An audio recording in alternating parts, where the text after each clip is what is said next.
Attention, Bears Nation. What's happening in Chicago right now is unreal, and if there was ever a time to stay locked into the games and news, it's now. First of all, the future of the general manager position is dangling by a thread. Does Ryan Poles still have what it takes to turn this franchise around? Or is Kevin Warren already eyeing potential replacements? We've got the names of the candidates being discussed, and believe me, you don't want to miss who they are and what they could bring to the table. Is this the end of an era, or the start of another revolution? But hold on, Caleb Williams, our boy wonder, has just rewritten Chicago Bears history.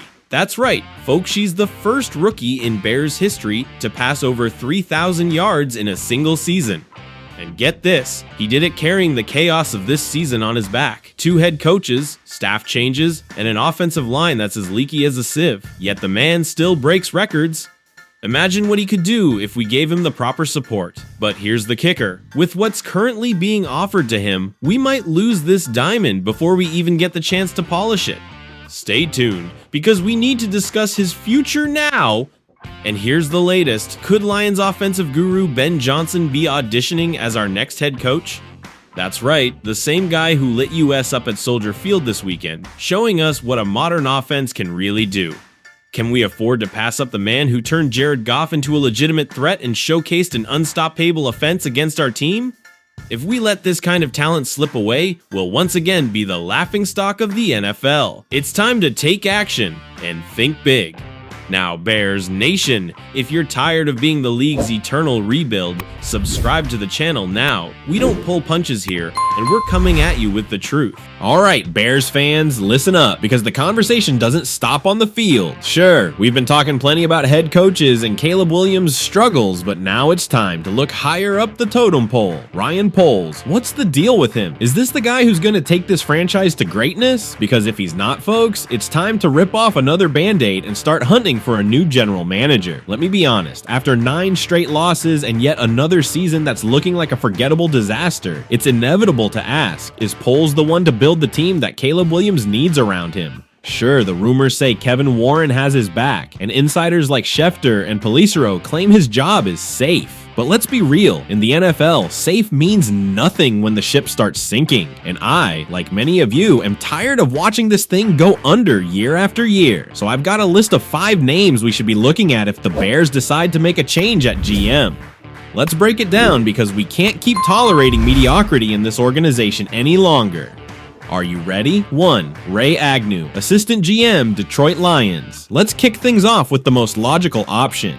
If we're talking big changes, how about a Ray Agnew-Ben Johnson package deal? Picture this, bringing in the guy who helped turn the Lions, yes, the Lions, into legitimate NFC contenders. Agnew has experience in roster building, cap management, and here's the kicker. He worked in St. Louis with Kevin Warren. Coincidence? I think not. Agnew isn't just a strong candidate on his own. He could be the key to bringing Ben Johnson along as head coach. A package like that sounds way too good to pass up, too. Alec Hallaby, Assistant GM, Philadelphia Eagles. Look, there's no NFL team that consistently finds elite talent and manages its cap like the Philadelphia Eagles. And Alec Hallaby, this guy has proven himself as an innovative thinker in football, mixing analytics with old school talent evaluation.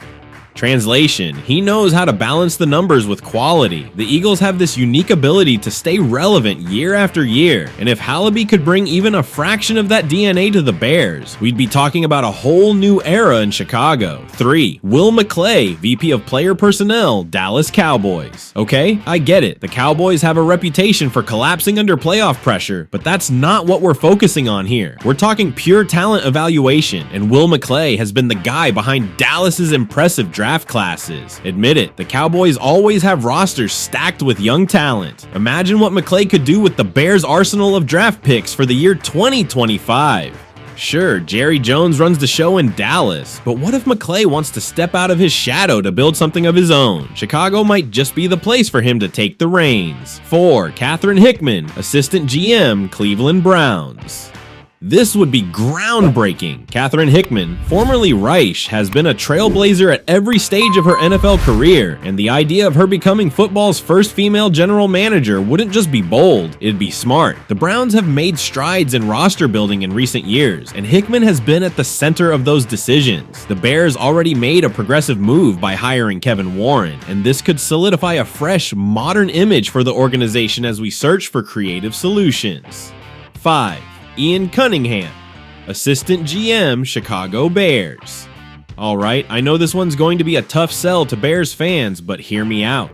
Ian Cunningham is already in the building, and there's still league-wide confidence in his potential. Remember, he was reportedly the voice of reason during last year's draft, stopping polls from making a disastrous move to trade up and waste capital on Rome Odunze. This guy has been interviewed by multiple teams in recent years, proving he's respected as a sharp football mind. If the team wants some continuity but a shake-up in leadership, Cunningham could be the internal solution that brings change without starting from scratch. So Bears Nation, I ask you, is it time to put this team in new hands at the GM level? Kevin Warren seems to be standing by polls for now, but if we keep seeing the same failures in team building and strategies, wouldn't it be better to make the change now before it's too late? Let me know what you think. Which of these candidates stands out to you? Do you think Ryan Poles deserves another shot with a new head coach, or have we seen enough and it's time to hand the reins over to someone fresh, someone with vision and proven capability? Folks, this is a bombshell. Caleb Williams, the young prodigy of the Chicago Bears and the #1 draft pick, has just made history. Yes, history. In a season full of ups and downs where everything seems to have spiraled out of control, our guy has found a way to shine. For the first time in this franchise's history, a rookie quarterback has surpassed 3,000 passing yards in a single season, and I ask you, was this what we expected this year? Or has Caleb done more than any rookie should have to handle with everything this team has going on? Look, I'm not going to sugarcoat it. This season has been a disaster. It's true. With a 4-11 record and 9 straight losses, this is not what anyone wanted, and certainly not what this city deserves. But when you have someone like Caleb Williams putting up these kinds of stats amidst the chaos, you have to stop and applaud. When was the last time we could say the Bears had a quarterback who could put up numbers like this? Because let me tell you, this doesn't happen every day, especially not in Chicago. Caleb isn't just breaking records. He's showing maturity in circumstances that would crumble any other rookie. We're talking about a guy who's had 2 head coaches in less than 15 games, coordinator changes mid-season, and yet,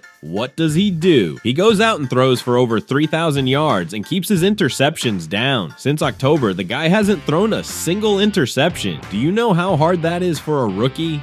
I'm telling you, that's not something you see every day. That speaks to his character, his mindset, that this kid does not crack under pressure. But now, I ask, what's the plan here? Caleb Williams is out there giving it his all, but what's he getting in return? Where's the offensive line to protect him?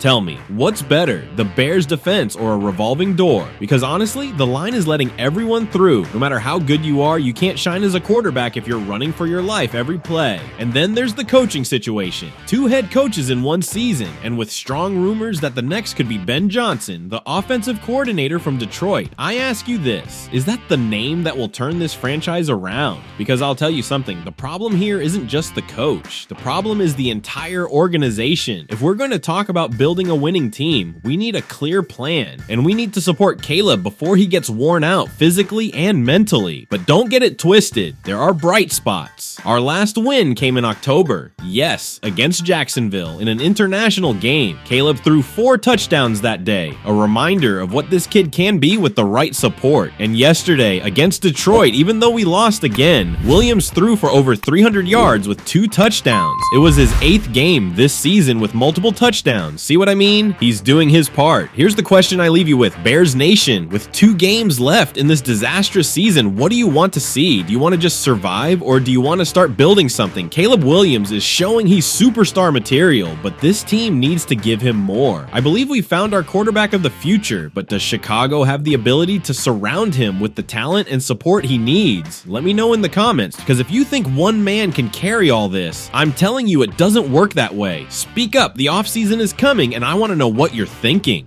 What comes first, a new head coach or finally fixing that offensive line? Alright, listen up because we need to talk seriously. This weekend at Soldier Field, while Caleb Williams was trying to keep the Chicago Bears afloat, Ben Johnson, the offensive coordinator for the Detroit Lions, was giving a masterclass on what it means to dominate football in 2024. Dominate! And you know what? This guy has his eyes set on the head coaching job for the Bears. Now I ask you, how do you say no to a guy who just tore us apart in our own stadium with his offensive creativity? I don't know about you, but this makes me think. Friend, let's plan for a second. The Bears have historically been known for their tough defenses and grinding run games, but that's no longer enough. Now you need something more. You need innovation, you need explosiveness. You need someone who can take Caleb Williams and turn him into the elite quarterback in this league. And if Ben Johnson can make Jared Goff look like a Hall of Fame candidate every week, can you imagine what he could do with Williams? I'm telling you, I don't want to imagine it. I want to see it. Let's recap what this guy did in our house. In one game, the Lions offense, led by Johnson, destroyed the Bears with 475 total yards. 5 plays of over 20 yards. 5? It's an aerial circus combined with bulldozers on the ground. And don't get me started on the balance he showed with that offense. Jared Goff throws 3 touchdowns for 336 yards, while Jahmyr Gibbs runs for an easy 146 yards. All of this with creativity, precision, and efficiency that seemed straight out of a video game. A video game. Are these tricks? No, folks. That's preparation. That's system. That's an offensive coordinator who knows how to play to his team's strengths. But what strikes me the most is that Johnson was auditioning, not just for the playoffs with the Lions, but perhaps for his next big role as a head coach. And what a show he put on! Calling a trick play up by 2 scores to score a touchdown against the Bears in their house. I'm telling you, that wasn't just a touchdown, that was a statement. That was Johnson looking up at the Bears management box and saying, this is what you could have if you make the right choice. Now let's talk about Caleb Williams, because this rookie continues to prove he can be the centerpiece to change this franchise. Another solid game for him, throwing for 334 yards and 2 touchdowns. Though he started slow, he came back strong. But here's the point. Caleb needs an architect by his side, someone who can build a castle when all he's given is a pile of bricks. If Johnson can pull 10 magical plays a game out of Jared Goff, imagine what he could do with Caleb's raw talent and explosive arm. That gives me chills, and not the bad kind, the kind that makes you want to get excited about the future. But one thing is clear, this process to choose the next coach must not get complicated. What more do you need to see? Sure, there are other candidates with solid resumes, former head coaches, defensive coordinators, internal roster, but we're in a league rapidly evolving towards dominant offenses. And look at what Johnson brings to the table. If we let this guy slip away, if we let him go to another franchise that understands what it means to develop young talent, how long before fans are once again questioning what this management is doing? So Bears Nation, I'm making it easy for you. Caleb Williams needs someone to teach him, push him, and surround him with a system that maximizes his strengths. And I'm not sure there's anyone better poised to build that system than Ben Johnson. Now I ask you, will we insist on finding Bears-like solutions, or will we finally take the step this franchise needs to modernize and compete with the best? Put it in the comments. Is Ben Johnson the man to bring the Bears into the 21st century and build around Caleb Williams? Or tell me, is there someone else who can match what we saw this weekend at Soldier Field? Because if we let this opportunity pass, we might be talking about another lost decade for this franchise. Bears Nation, after a season full of uncertainties and critical moments, it's time to hear your voice. Tell me, which of the head coach candidates excites you the most? Do you think Ryan Poles deserves a second chance to show he can build a bright future with a new leader on the sidelines? I want to know what you think. Now, with only 2 games left in this challenging season, the big question is, what do you expect from the team? Bears Nation, do we just want to survive these last games, or are we ready to start building the vision of the team we deserve? What do you think should be the absolute priority for this franchise? Finding a renewed head coach, or finally addressing the constant weaknesses in the offensive line? Share your thoughts. And speaking of the future direction, I can't help but mention what many are calling the next big opportunity. Do you think Ben Johnson is the right man to bring the Bears into into the 21st century and build a system around Caleb Williams. If you think there's another name that should be in the conversation, I'd love to read it in the comments. Come on, give me names. Finally, I invite you to not just be spectators, but part of this Bears Nation family. This channel isn't just a place for information, it's a community where we all share our passion for the future of the Chicago Bears. Make sure to subscribe, turn on notifications, and leave your comment to keep building this family together. See you in the next video. Bear down.